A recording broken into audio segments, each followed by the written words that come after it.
Honestly, I did not expect Shakur vs Teo to be so one-sided. I thought it was going to be a lot closer. I know Shakur and he's known for his crazy accuracy, but you need to remember Teo, in my opinion, he's got the better resume. He beat Prime Loma, he's beat Josh Taylor. Yeah, he has that Kambosos loss, but based on experience, I can't write him off or just say it's going to be a beatdown. Even though people call Shakur a runner, his performance before that against William Zepeda was honestly entertaining. When that first came on, I thought, nah, this is going to be dead. Let me just do something else. I'll just scroll on my phone. But I thought, nah, let me watch a couple rounds. And honestly, I was surprised by it. He wasn't running around. Running around in boxing can be subjective. Most people think it's when you're just moving a lot, which I don't think it is. I think it's if you're moving, but you're not punching at all, that's running. But if you're actually punching, no, that's just you moving. And that's boxing. I expected Shakur to be able to control the distance really well by taking a half step back and simply countering when Teo gets overly aggressive and decides to lunge forward. Pretty much what he was doing didn't surprise me, but the way he dominated did. Now with Teo, I thought, okay, Shakur, he's really good at not getting hit. I mean, he's a defensive first fighter. If you look at where he gets caught the most, it's the body, because the body doesn't move. Now I thought, okay, going into this Teo, he's going to capitalize by jabbing the chest a lot and throwing his punches up and down the body, meaning chest and lower body, or the liver. But each time he tried jabbing Shakur's head, he would get caught. He tried leading to the body by throwing a looping shot, he would just get caught. It just was not working. And after that performance, honestly, I don't know why people are still calling Shakur boring. Yes, his fight against Edwin De Los Santos was rubbish. It was a very hard watch.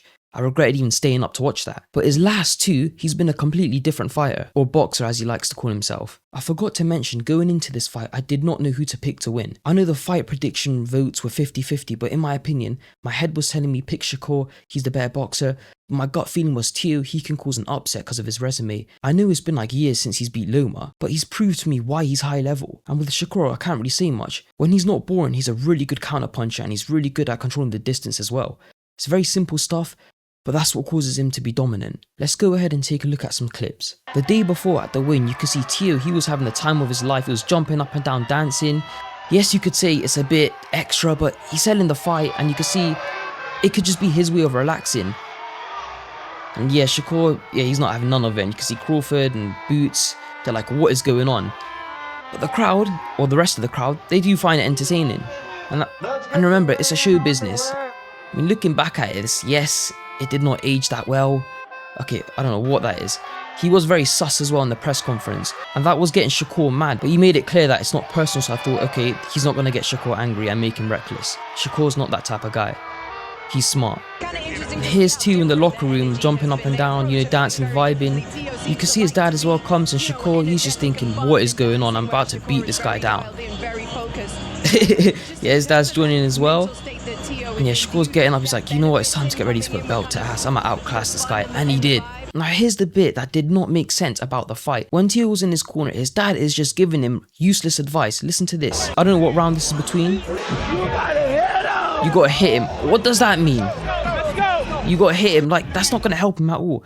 And I saw another clip where Teo's dad was like, oh, what happened to your power? Use your power. It's like setting him up for failure. I don't understand. I mean, yes, I'm not a coach, but if you're actually trying and you're just getting caught, you're trying to go for the head first or the body and nothing's working, it's simply saying, oh, just hit him. Yeah, it's simple, but it's just not gonna work. He needs a better game plan. I'm not expecting him to change trainers, but I think going into new fights, he can't just overlook someone. He needs to come in with the right strategy. Yeah, this is a perfect example of how Teo felt when his dad's saying, oh yeah, just hit him.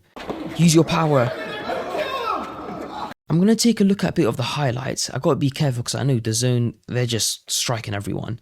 Okay, round one, okay, you can see he does start off aggressive, which this just cost him the fight. Look, right there, he just swung for Shakur's head, which I just don't think was good. You can't be rushing him.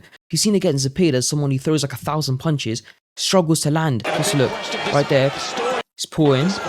Swings a right hand and watch, he gets caught with a jab. Right there, bang. Of course, it did not work. He missed a punch and got caught, and Shakur simply scores. See? Just hitting the hand again. Hitting that hand. It goes to the body. That's what I expected him to exploit, the chest. Just keep hitting the chest, start with the body, then the head will come. But that's just not what worked. Again, right there, gets caught. And now the 1-2. Shakur's accuracy was just on point. He sort of lunges forward. This is the first round, bear in mind. Look. Shakur picks up on that and he just exposes that all night. Again, pulling. Shakur's jab was honestly dominant and accurate. Right there, throws a shot, gets countered. Again, gets countered, and right there, he almost went off balance. Again, look, right there. So he goes in, double jab, but misses. tries throwing his backhand. Shakur takes a small step back, and again counters with a 1. And we see it again. Okay, he lunges, a jab right there, jab again another jab. He's gonna rush in, watch, yeah, rushes in, gets caught with a short hook, even though it's the back of the head. Doesn't land. I just thought, he's just getting frustrated. Like right here, he goes for the chest, which I expected him to do to exploit Shakur, and he just rushes. This did not work. I know he wants to try different things, but Shakur honestly just dominated like crazy. I think that's the only round he possibly took. So 1-11. Again gets caught by Shakur. Again, look right there, when he goes to the body, he just leans in, low lead hand, backhand, and Shakur, he's so good at picking this up. I know right here in this situation, okay, he didn't exploit it, but that's literally what he was exploiting all night. These are just highlights, by the way. And you can even see, look at his eye. From the amount he was getting caught, he started getting a cut, and it was honestly bloody. Look right, you can see, Shakur initiates, Teo goes back in, and Shakur just beats him to the punch. I know, yeah, that was like the inside of the glove, so it wasn't a clean punch. But that's pretty much what's happening all night. Like right here, he swings to the body and just gets caught. So he thought, let me just stop going for the head, because the commentators were even saying he needs to stop targeting the head, go for the body. But this is exactly what's happening when he goes to the body. The same thing. So right here, he swings, misses. I know right there, he gets caught. Okay, this is the end of the fight. Conor Benn comes in the ring because Shakur calls him out. Honestly, I think that fight will be very entertaining because Conor, he's a good trash talker. He has the British public behind him. You've seen his last 2 fights were massive. Yes, because of his dad's history, but he's got a big name now. He's saying Shakur looks small, but honestly, look at them. They look around the same size. And then Shakur, he does mention how he wants the same rehydration course that Conor put on Eubank, but I doubt he'd do that. Because if you look at Eubank in the last fight, he was drained and gone. And yes, Ben, he did show improvements by actually being a boxer, but let's be real, who's the better boxer? Shakur or Ben? It's Shakur. By far. I do like Conor Benn, but I don't think this is a smart decision, unless he really cares about the money. To sum it all up, it was pretty much just a repeat of Teo rushes forward. Because of that, he leaves himself open by lunging, and then Shakur simply either lean back or take like half a step back and just counter. And you just see that all night, and that's what made Shakur so dominant. And in terms of what's next for Teo, I don't know. Okay, losing to Shakur, that doesn't mean he's bad. He's still good. Like, look at his resume. It's stacked with names. The ones that stand out to me are obviously Lomachenko and Josh Taylor, and even Jermaine Ortiz, but again, I think the other 2 are the main ones that stand out. Yeah, I forgot to mention Arnold Barboza Jr. Yeah, he said he wants to move to 147. I don't know who we could go for. But Shakur, on the other hand, I don't know who's going to want to fight him next. I'd love to see Tank, but obviously Tank, he's in jail. That's not happening anytime soon. He could fight Conor Benn for a money fight, but I don't know if Conor would actually take that, especially with the rehydration clause. Because look what happened to Eubank in the last fight. He was knackered.